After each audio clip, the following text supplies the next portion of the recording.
एक बार ओम का उच्चारण करेंगे हम।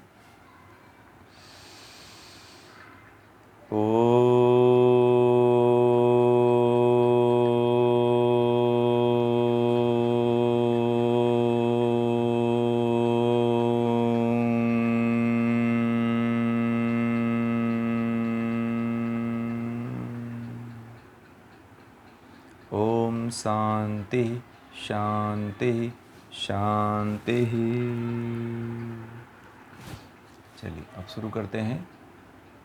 वासना के क्रम में वासना की का तीसरा जो प्रकार है, उसका जो प्राकट्य होता है वह होता है नाक से। आँख, कान और नाक, ये तीन मुख्य हैं। तो नाक से जो है तीसरी वासना का प्रादुर्भाव होता है। तो नाक की जो तन्मात्रा है वह होती है गंध, तन्मात्रा जिसको हम कहते हैं। और इसका जो पंच महाभूत होता है वह होता है पृथ्वी। इसका जो तत्व होता है वह पृथ्वी तत्व होता है। तो पृथ्वी तत्व में क्या होता है कि सभी तत्वों का समावेश होता है। पृथ्वी, जल, अग्नि, वायु, आकाश, ये सभी तत्वों को स्थान और ग्रहण करने की क्षमता इसके भीतर होती है। इसके भीतर जो है सभी तत्वों को स्थान देने की और ग्रहण करने की क्षमता होती है इसके भीतर जो है। ठीक है। तो यह जो है, यह पृथ्वी तत्व जो है अति महत्वपूर्ण जो है ये तत्व है, जहाँ से हम पृथ्वी पे जितने भी प्राणी हैं उन सभी की वासनाएं जो है यहीं से उठती है, पृथ्वी तत्व से ही उठती है। और पृथ्वी तत्व ही सबको आश्रय देता है। और जो गंध होती है वो गंध से कैसे व्यक्ति एक दूसरे के प्रति खिंचा चला आता है, एक दूसरे के प्रति कैसे अटैक्ट होता है और कैसे उसके भीतर वासना आती है, इसके ऊपर जो है हम गहनतम जाने का प्रयास करेंगे कि ये कैसे जो है गंध से जो है हम वासना में फंसते चले जाते हैं। अब जैसे कि गंध का मतलब गंध कई तरह की होती है। गंध जो है गंध कई तरह की होती है। एक तो मान लीजिए कि गुलाब का फूल है, गेंदा का फूल है, उसकी सुगंध आती है। चमेली है, मालती है ना। ये तमाम जो सुगंधित पुष्प हैं, इनकी जो गंध आती है, उस गंध को हम मतलब कि सूंघते हैं। और ये जो गंध है उसको नाक इंद्रिय के द्वारा जो है हम लोग लेते हैं। जो नाक इंद्रिय है उसके द्वारा जो है हम अपने भीतर ग्रहण करते हैं। ठीक है। जो गंध होती है वह जो है सूंघने की जो प्रक्रिया होती है वह नाक से ही होती है। तो जो पुष्प है, तो कोई भी पुष्प हो तो हम उसको नाक के द्वारा ही सूंघ करके उसको जान पाते हैं कि यह इतना अच्छा महकता है, इसके अंदर ऐसी महक है। वायु है तो वायु को हम सूंघ करके पता लगा लेते हैं कि गंदी वायु है कि शुद्ध वायु है, कि धूल भरी वायु है, कि नमी वाली वायु है, कि गर्म वायु है। इस तरह से हम वायु को अनुभूत करके ही जान पाते हैं, ऐसे नहीं जान पाते हैं। वायु को क्या करना पड़ता है, सूंघना पड़ता है। कोई भी गंध होती है उसको सूंघ करके हम पता लगा पाते हैं कि यह कितने प्रकार की गंध होती है। तो एक तो पुष्पों की गंध होती है, एक तो हवा की गंध होती है, एक तो मनुष्यों की गंध होती है, एक जीव जंतुओं की गंध होती है। और ये कई प्राणी, जितने भी यहाँ पे प्राणी जगत दिखते हैं, उन सभी के अंदर जो है इस तरह की गंध जो निकलती है, ठीक है ना, जो सबकी गंध निकलती है, वह सभी गंध को चाहे जानवर हो चाहे मनुष्य हो पहचान जाता है। जैसे कुत्ते को देखा होगा आपने, तो जानवरों में कुत्ता जो है सबसे ज़्यादा गंध, उसकी इंद्रिय जो है सक्रिय होती है कुत्ते की। तो सेना आदि में इसलिए उसको रखा जाता है कि उसकी जो इंद्री होती है, वासना वाली जो इंद्री होती है, वो बड़ा एक्टिव होती है। मनुष्य की भी होती है, परंतु मनुष्य ने गंध एक्टिव से जो है, गंध जो है मतलब कि नाक जो इंद्री है, इससे उसने काम लेना बंद कर दिया। बहुत कम काम लेता है मनुष्य जो है, उसका उसका उपयोग जो है मनुष्य बहुत कम लेता है। पहले प्राचीन काल में गंध चिकित्सा हुआ करती थी। पहले के समय में गंध चिकित्सा हुआ करती थी कि जिनको अगर कोई बीमारी हुआ करती थी तो गंध लेकर के चिकित्सा कर दी जाती थी। अब वो चिकित्सा हमारे देश में विलुप्त हो चुकी है। वह चिकित्सा अब हमारे देश में नहीं रही। पहले थी वो चिकित्सा, क्योंकि उस समय इंद्रियां जो थी वह इंद्रियों के बहुत करीब थे। इंसान, हर व्यक्ति इंद्रियों के बहुत करीब थे और हर कोई इंद्रियों को जान जाता था, समझ लेता था और उनके क्रियाकलाप से हमेशा परिचित होता रहता था। आज तो लोगों को पता भी नहीं है कि हमारे अंदर जो है इंद्रियां हैं, नहीं पता है। लोगों को नहीं पता है कि हमारे अंदर कितनी प्रकार की इंद्रियां हैं और कौन कौन सी इंद्री क्या क्या करती है, लोगों को नहीं पता होता है। आपको पता है कि हमारे अंदर, आप पूछ रहे हो वो भी जानने के लिए कि इंद्रियां कितनी हैं और इंद्रियों का विस्तार कैसे और इनकी वासना कैसे उठती है। बहुत लोगों को तो ये भी नहीं पता है कि हमारे शरीर में 5 इंद्रियां हैं।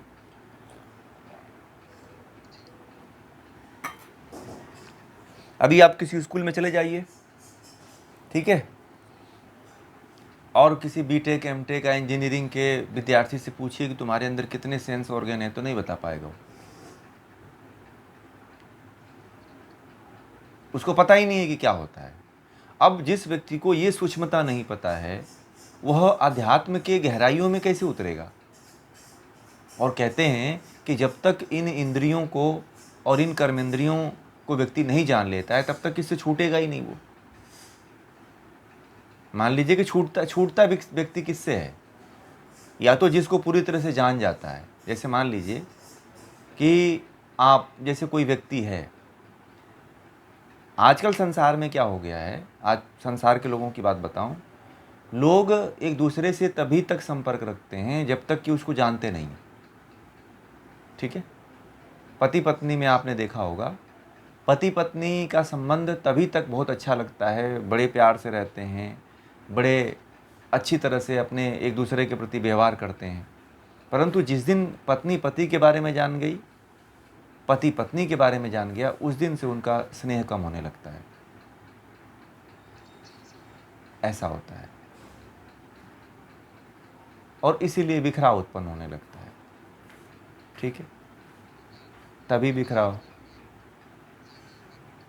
हाँ, तो जो चाणक्य ने, हाँ, जो चाणक्य कुछ बातें हैं जो लोग नहीं ध्यान देते हैं, इस कारण ऐसा होता है कि कुछ ऐसी बातें हैं, कुछ ऐसे रहस्य हैं जिनको रहस्य ही रहने देना चाहिए, स्वयं के बारे में भी रहस्य रहने देना चाहिए।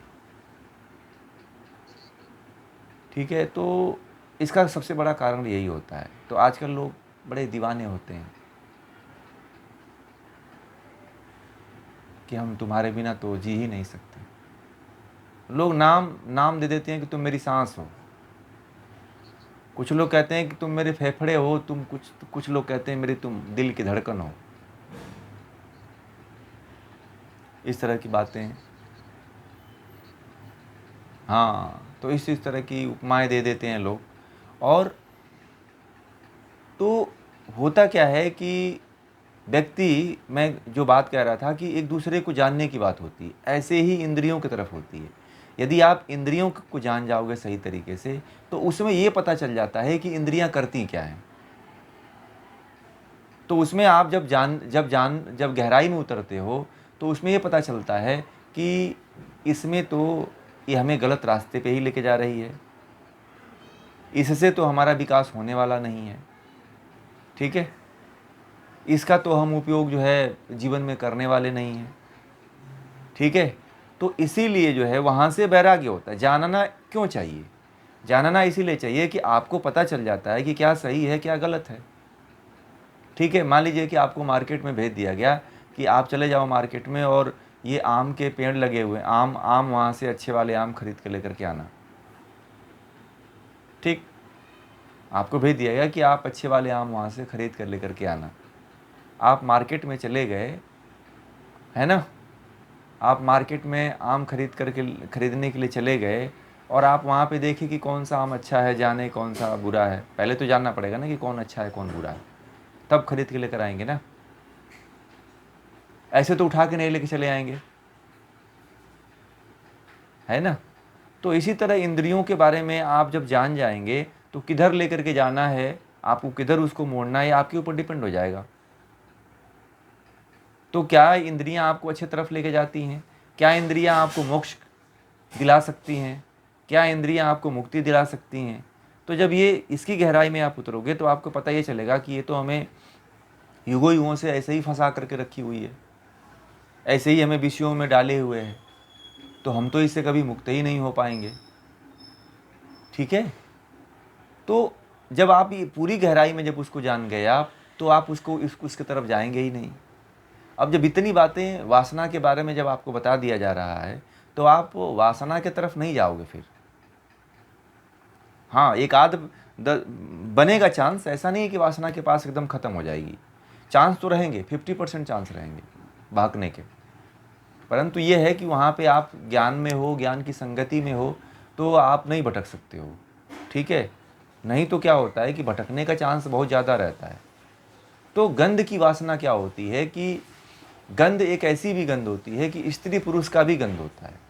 ठीक है। तो स्त्री के गंध से पुरुष आकर्षित होता है, पुरुष के गंध से स्त्री भी आकर्षित होती है। ठीक है। तो एक गंध भी होती है जिसके कारण जो है स्त्री पुरुष एक दूसरे से अटैक्ट होते हैं। आजकल जो गंध से अटैक्ट होने का जो क्रम ढूंढा गया है वह परफ्यूम ढूंढ लिया गया है। तो आज देखा होगा कि जो लड़के लड़कियां हैं कॉलेज में एकदम ब्रांडेड एक 20-20 हज़ार, 25-25 हज़ार का, 5-5 हज़ार का परफ्यूम लगा के जाते हैं। पता है आपको? पता है ना। तो वो क्या करना चाहते हैं कि गंध से अट्रैक्शन करने का प्रयास करते हैं।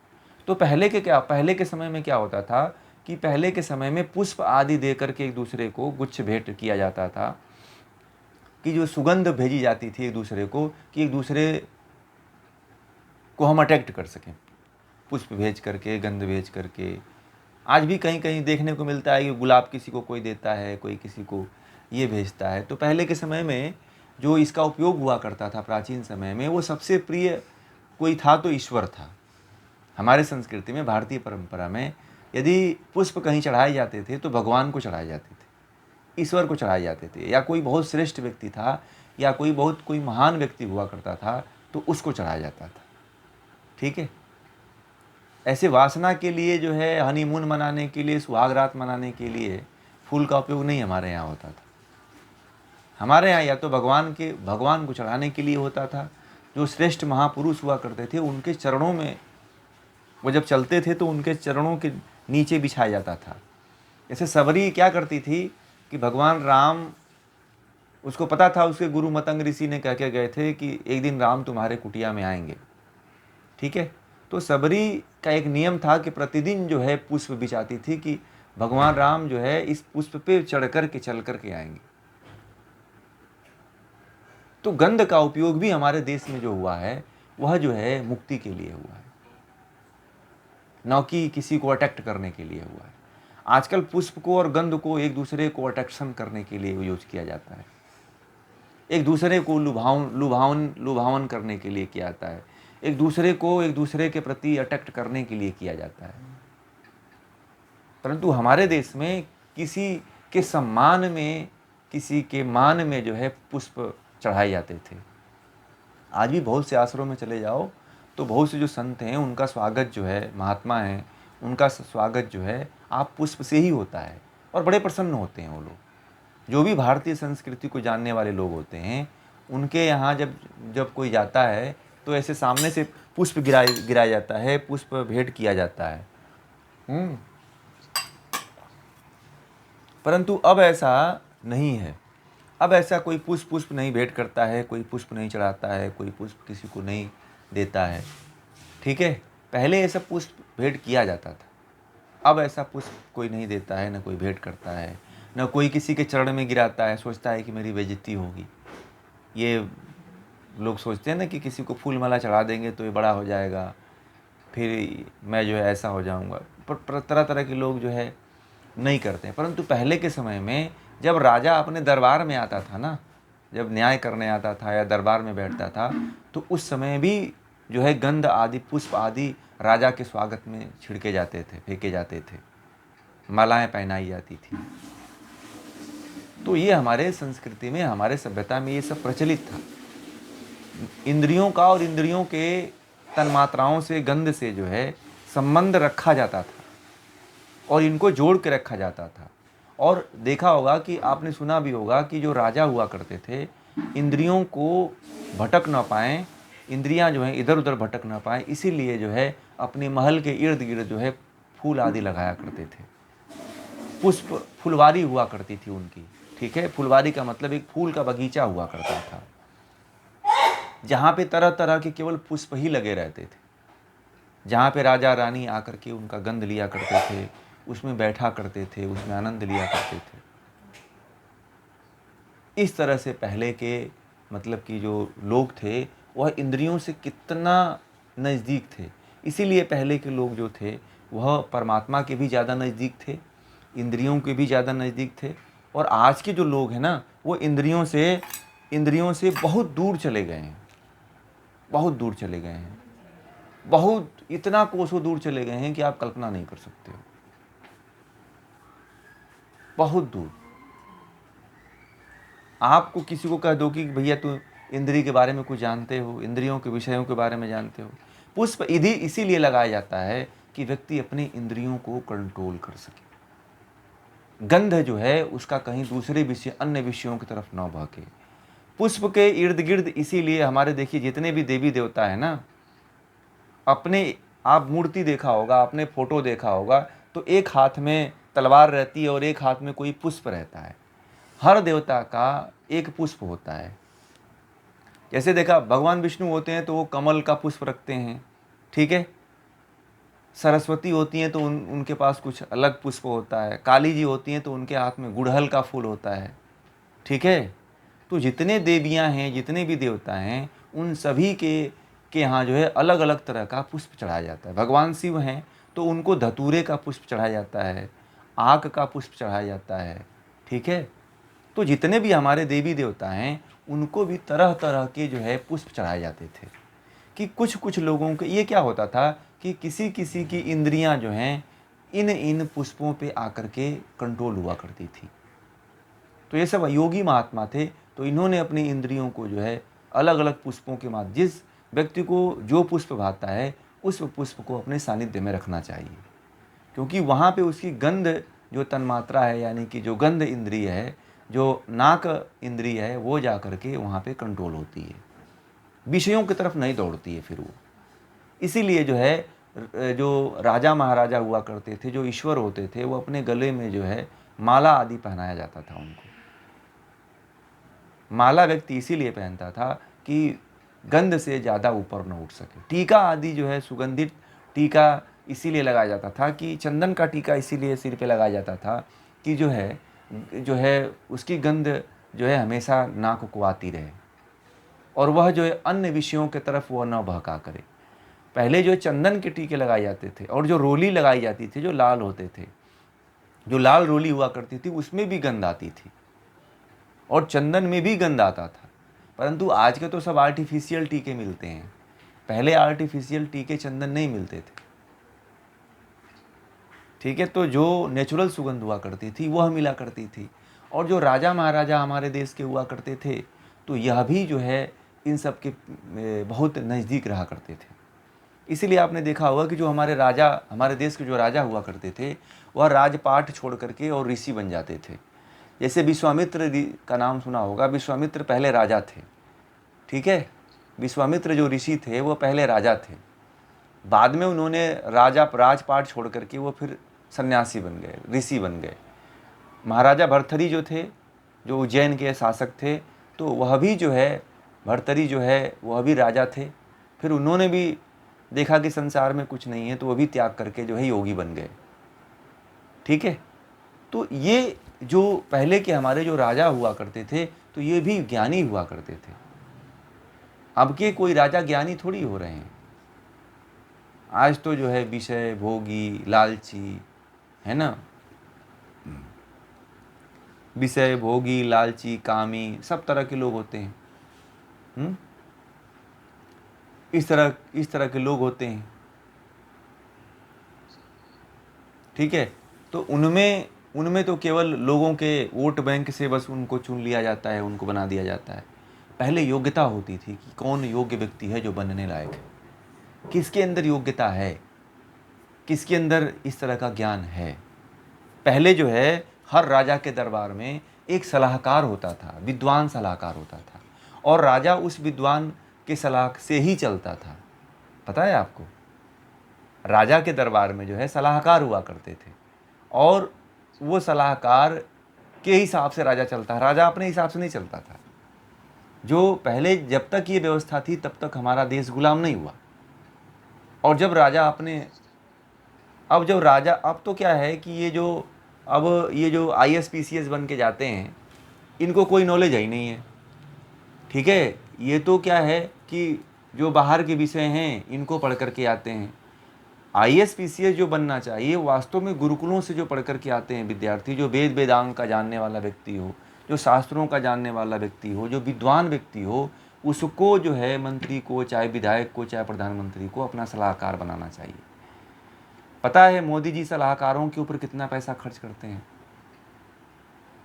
करोड़ों रुपए जाता है एक महीने का, अरबों रुपए, समझो कि 40-50 करोड़ रुपए जाता है केवल सलाहकारों के लिए।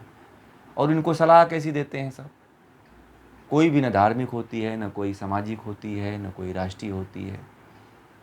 वह जो अंग्रेज़ों के द्वारा बनाया हुआ कानून है उसी को पढ़ करके आए हुए हैं और उसी के अनुसार वो सलाह देते हैं। ठीक है, तो ये व्यवस्था जो है भारत में बदलनी चाहिए। यह व्यवस्था जो है बड़ा विध्वंसक है, इसीलिए हमारे देश में आज तक कभी उत्थान नहीं हो पाता है, न समाज आगे बढ़ पाता है, न लोग बढ़ पाते हैं, न कुछ आगे बढ़ करके कोई कार्य हो रहा है। तो इंद्रियों से संबंधित जो भी उपाय हुआ करते थे, जो वासना उठती थी, उन वासनाओं को दबाने के लिए पग पग पे व्यवस्था हो रखी थी पहले। तो पहले आपको जोड़ करके इसीलिए बताते हैं, पहले शब्द का मैं ज़्यादा नाम इसीलिए लेता हूँ कि जो चीज़ हम बनाना चाहते हैं और जो व्यवस्था पहले थी वो जितना खुशहाल थी वह अब नहीं है, इसीलिए पहले की व्यवस्था पे ज़्यादा बात किया जाता है। ठीक है, कि पहले की व्यवस्था कुछ इससे बेटर थी, बहुत बेटर थी, बेस्ट थी, मतलब बेटर मत कहिए, बेस्ट थी। तो हमें भी जो है इंद्रियों को बस में रखने के लिए कुछ ऐसे ही उपाय करना चाहिए। आर्टिफिशियल गंध नहीं लेनी चाहिए, जैसे कि सेंट है, अगरबत्ती है या कुछ और नहीं। नेचुरल गंध यदि आप लेते हैं तो आप इंद्रियों को बस में कर लेंगे। गंध जो तन्मात्रा है, जो भटकती है, जो गलत रास्ते पे जाती है, जो इसका अलग ही वासना उठता है, तो इसको आप रोक सकते हैं। अच्छी सुगंध यदि आपके पास बिखरी जाए तो आपका मन प्रसन्न हो जाता है। होता है कि नहीं होता है? ये बताइए, होता है ना? तो वहाँ पे मन प्रसन्न क्यों होता है? क्योंकि वहाँ पे आपकी इंद्रियां जो है गलत रास्ते पे क्या हुआ, नहीं गई। इंद्रियां क्या हुई? आपकी इंद्रियां जो है गलत रास्ते पे न जाने के कारण जो है आप वहाँ पे एकाग्रचित हो गए। जैसे मान लीजिए कि आप अपने खेत में बैठे हुए हैं, कहीं पे आपने फूल लगा रखा है और उस फूल से लग कर के चमेली का, रात रानी का खुशबू जो है आप तक पहुंच रही है, तो कितना आनंद आ रहा होगा आपको। जैसी हवा चल रही होगी वैसे हवा, मतलब कि सुगंध आ रही होगी, तो ऐसा लगता होगा कि इसकी हवा मैं लेता ही रहूं। तो एक अंदर से आनंद की अनुभूति होती है, वो भी सुख ही है, परंतु सुख में लिप्त नहीं होना है। इसमें क्या करना है, हमें उस इंद्रिय को डाइवर्ट करके परमात्मा को जानने में लगाना है। अब जो गंध हमें मिल रही है ना, जो हमें प्रसन्नता मिल रही है, वो प्रसन्नता इसलिए मिल रही है कि आप उसको डाइवर्ट करके विषयों की तरफ से, जो हमें नुकसान की तरफ लेके जाए, हमें भोग की तरफ लेकर जाए, हमें काम की तरफ लेकर जाए, उसके तरफ से मोड़ करके आप परमात्मा की तरफ लगा सको। ठीक है, इसलिए जो है ये सारा का सारा प्रपंच रचा जाता था कि जो है लोग अपने जो गंध तन मात्रा है इसको जो है समझ सकें। ठीक है, गंध तन मात्रा जो होती, गंध जो विषय होता है, जो इंद्रिय होती है, जो नाक जो इंद्रिय होती है, इससे जो है बहुत ही जो है जैसे कि जानवर हैं, ठीक है, जैसे कि जानवर हैं, तो जानवर में क्या होता है कि जो जानवर होते हैं वो गंध के बड़े ही अनुभूत होते हैं, उनके अंदर जो गंध होता है वो बड़ा अनुभूत होता है, वो गंध के हिसाब से कोसों दूर पकड़ करके आपके यहाँ चले आएंगे।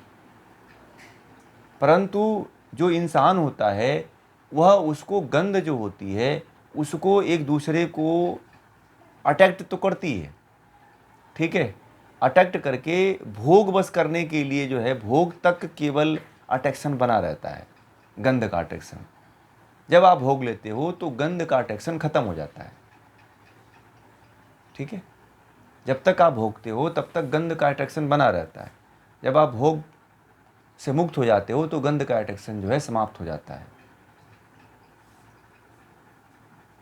ठीक है, ऐसा होता है। परंतु पशु जो होता है वह भोगता नहीं है, वह ना भोग पाता है ना इसको समझ पाता है, वह बावला होकर के बस उसके पीछे गंध के पीछे भागता है, जैसे कुत्ता भागता है, ठीक है, उसका आनंद नहीं ले पाता है, उसका आनंद कुत्ता नहीं ले पाता है।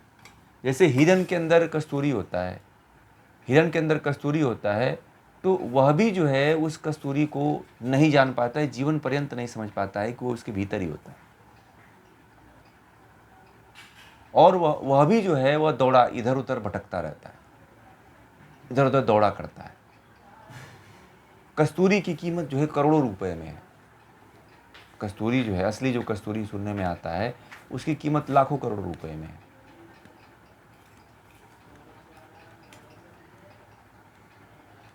तो गंध जो होती है जो जो मनुष्य के लिए होती है वो तो मनुष्य तुरंत भोग लेता है, परंतु जानवर उसको भोग नहीं पाता है, क्योंकि जानवर का जो सेंस होता है उतना विकसित होता ही नहीं है जितना कि मनुष्य का होता है। इसीलिए मनुष्य को जो है उस गंध को सही करने के लिए, उस गंध को बचाने के लिए जो एक ही तरीका ईश्वर ने बताया कि पुष्पों से उसको बांधा जाए, मालाओं से उसे जो है माला पहनाई जाती थी, टीका लगाया जाता था, गंध का लेपन भी किया जाता था। तो पहले जो पुष्प के जो गंध बनता था वो पुष्पों का ही बनता था, परंतु अब जो गंध बनता है वो पुष्प का नहीं बनता है। अब जो जितने भी गंध बनते हैं वो सब केमिकल के बनते हैं, सब केमिकल के बनते हैं।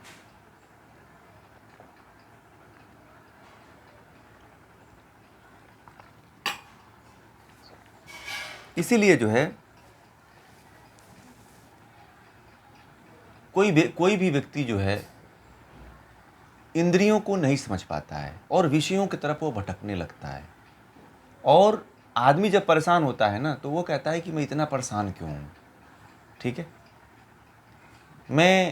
मुझे क्यों इतनी समस्याएं आ रही हैं, मुझे इतनी क्यों प्रॉब्लम आ रही है, मैं ऐसे क्यों हूँ, मैं वैसे क्यों हूँ, वह तरह तरह का इस तरह का विचार करता है।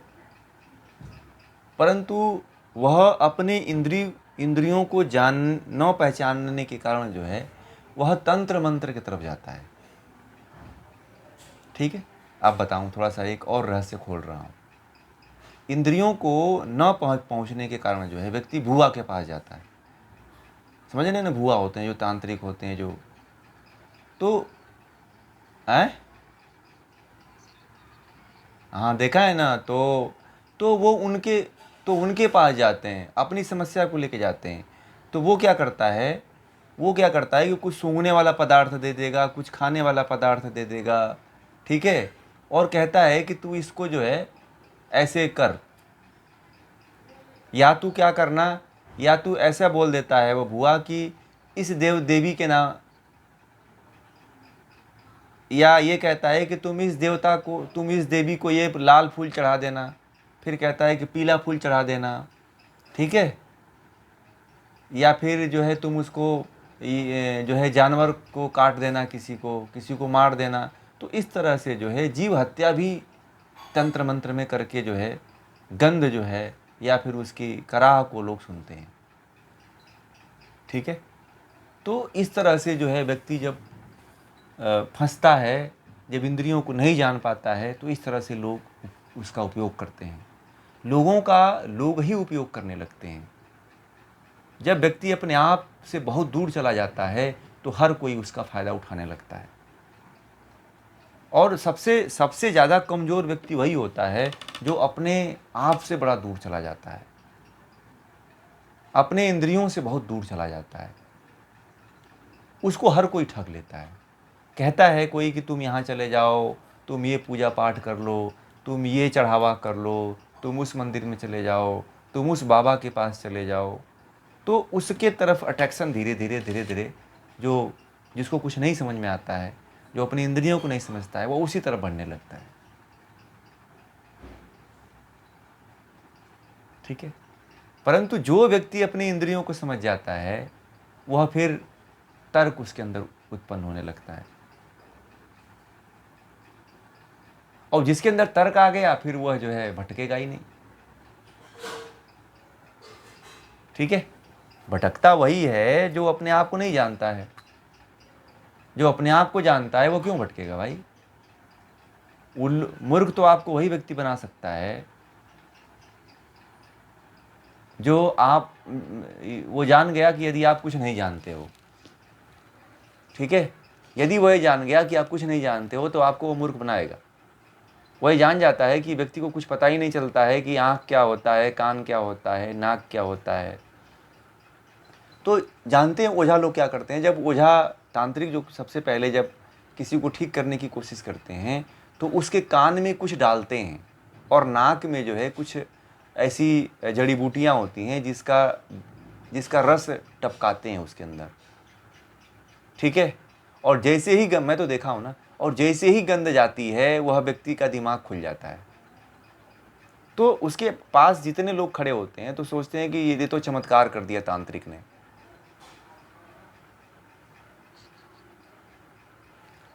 ठीक है, वो तो सोचते हैं लोग कि चमत्कार कर दिया, परंतु ये बात तांत्रिकों को भी नहीं पता होती है कि यह सेंस का कार्य है। यह जो हमारे इंद्रियों की वासनाएं हैं, और जो व्यक्ति वासना को चाह करके वासना को नहीं प्राप्त कर पाता है, वही व्यक्ति जो है मानसिक रूप से विकृत होता है।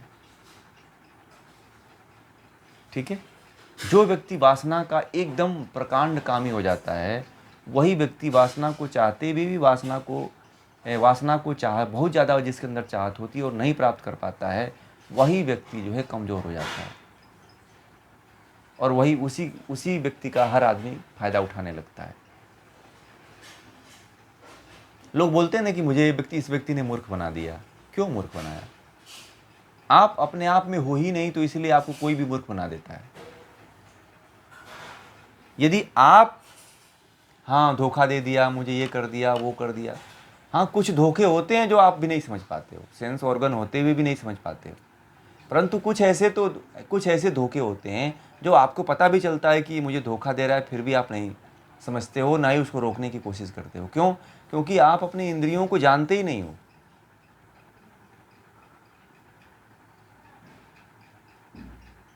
ठीक है, आप परफ्यूम खरीदने के लिए दुकान पे खड़े हो जाते हो कि मुझे ये परफ्यूम चाहिए। ठीक है, क्यों?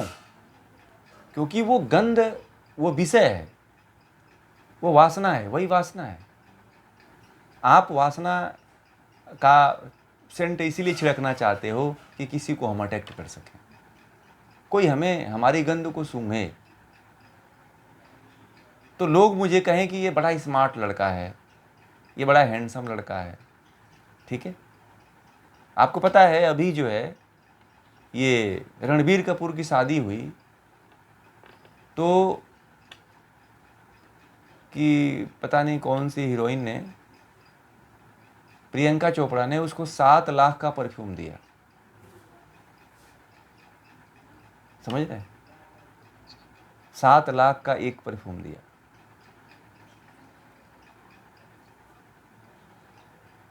समझ रहे हैं? तो आप समझिए कि 7 लाख में कौन सा परफ्यूम आता है भाई?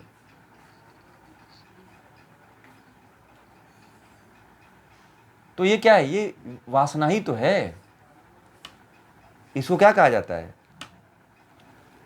इसको जो है वासना ही तो कहा जाता है ना, क्योंकि वह जो है इसका आनंद ली होगी, वह भी जो है इसका आनंद कभी कहीं ली होगी, इस वासना का, गंध का उसने भी गंध ली होगी, इसलिए वो गंध दूसरी जगह फैला रही है कि मैं बांटूंगा तो ये भी खरीदेगा। बात समझ में आ गई? तो ये भी एक यही वासना है, इसी को वासना कहते हैं। अभी उनको नेचुरल किसी पुष्प का गंध लेने के लिए बोल दीजिए तो वो नहीं ले पाएंगे।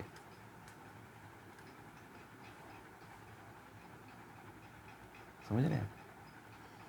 क्योंकि जो केमिकल युक्त वाला ले चुका होता है वो नेचुरल को कभी नहीं लेता है। इतनी बड़ी जो है वासनाएं हैं। तो गंध जो होता है, गंध को कंट्रोल करने के लिए जो है हमें जो है पुष्प आदि के करीब रहना चाहिए। देखिए जितने भी आश्रम बनते हैं वो पुष्प के पास ही बनते हैं। ऋषियों के आश्रम के इर्द गिर्द जो है पुष्प लगा होते थे, पुष्प लगे होते थे, ठीक है, कि गंध तन्मात्रा ना उठ पाए, गंध जो है इंद्रिय ना भटक पाए, कहीं दूसरे की तरफ ना जा पाए, इन फूल के ही आसपास इर्द गिर्द में रह जाए। ठीक है।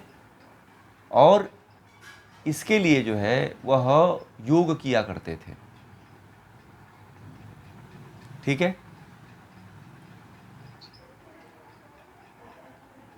और योग किया करते थे, और योग करने से जो है अपने इंद्रियों को वह नासा, जैसे प्राणायाम कर रहे हैं, योग में जैसे प्राणायाम है, तो प्राणायाम एक अंग है योग का। तो प्राणायाम करने से जो है जो गंध जो विषय है, इंद्रिय है, इंद्रिय के विषय है, उसको कंट्रोल किया जा सकता है। ठीक है ना, उसको कंट्रोल किया जा सकता है और किया जाता भी है। तो योग की क्रियाओं को यदि व्यक्ति करता है, योग में जो बताए गए जो नियम हैं उनको पालन करता है, तो इन सब चीज़ों से वह पार पा लेता है अपने आप को। इससे वह फिर उभर जाता है, फिर उससे आगे जा पाता है। ठीक है ना। तो इस तरह से व्यक्ति को जो है अपने विषयों को, इंद्रियों को कंट्रोल करना चाहिए और अपने जीवन में जो है आगे बढ़ने की कोशिश करना चाहिए। आज ये सबसे बड़ी विडंबना यही हो गई है, समझ रहे हैं, कि जो है कोई इंद्रियों को जानता तक नहीं है, तो कंट्रोल कैसे करेगा? आप किसी से पूछ लीजिए कि 5 इंद्रियां कौन है, तो वो नहीं बता पाएगा। क्यों नहीं बता पाएगा? क्योंकि उसको पता ही नहीं कि 5 इंद्रियां कौन कौन सी हैं। अब जैसे कि 5 इंद्रियों में नाक है, जीभ है, आँख है, चमड़ी है, कान है, ये 5 इंद्रियां हैं। अब इनसे पूछ लीजिए कि भाई इन 5 इंद्रियों के बारे में जानते? बोला कि नहीं नहीं, मैं नहीं जानता हूँ, ये सब हमारे आउट ऑफ सिलेबस है। ठीक है।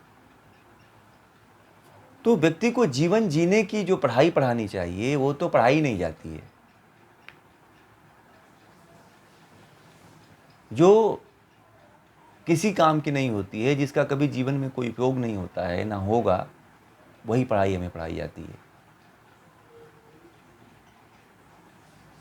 ये बहुत दुर्भाग्य है हमारा, और सौभाग्य ये है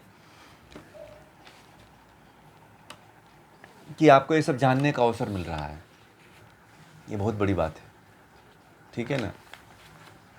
हाँ, आपको ये आपको जानने का अवसर मिल रहा है, और ये आपके जन्म के संस्कार हैं जो आपके अंदर इस तरह के प्रश्न उठ रहे हैं, और इसको बताने की कोशिश कर रहे हैं। तो इस तरह से आप जानते जानते यदि रहेंगे तो आपको ज्ञान को उपलब्ध हो सकते हैं, ज्ञान को प्राप्त कर सकते हैं। ठीक है ना। तो बहुत कुछ किया जा सकता है।